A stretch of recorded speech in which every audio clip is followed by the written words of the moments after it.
कथा कहती है कि जैसे लक्ष्मी जी अश्व की योनि से छूट गई थी,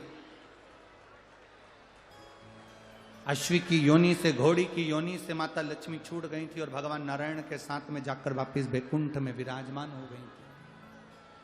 वैसा ही हम जब भगवान शिव की अविरल भक्ति को प्राप्त करते हैं, हम जब भगवान शंकर की भक्ति को अपने भीतर उतारते हैं, तो हमारी भी ना जाने कितनी कितनी योनियां अपने आप छूटती चली जाती है।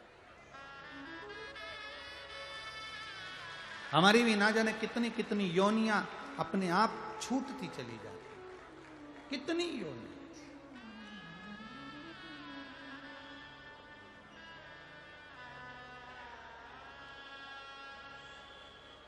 शिव महापुराण की कथा तो यहां तक कहती है, तुमरुका जी जब चंचुला देवी को शिव महापुराण की कथा सुना रहे थे, तो चंचुला देवी ने यह प्रश्न खड़ा करा था तुमरुका जी के सामने।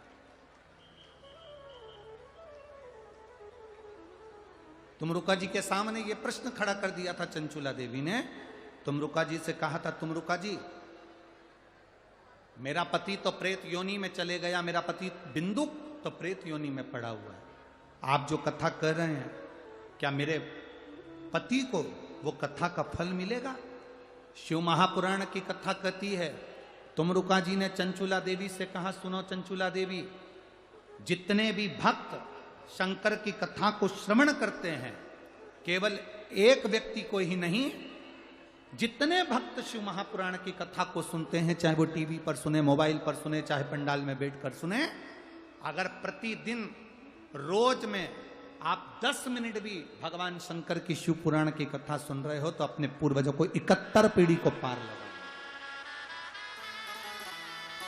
71 पीढ़ी को पार कर देते अगर शिव तत्व की कथा को सुना।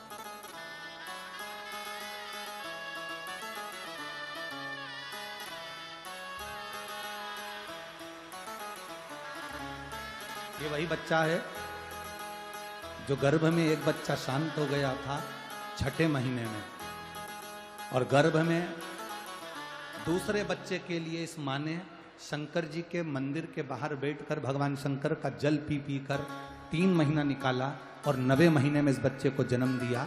एक बच्चा मरा और एक बच्चा जीवित बाबा की कृपा से प्राप्त हुआ। हर हर।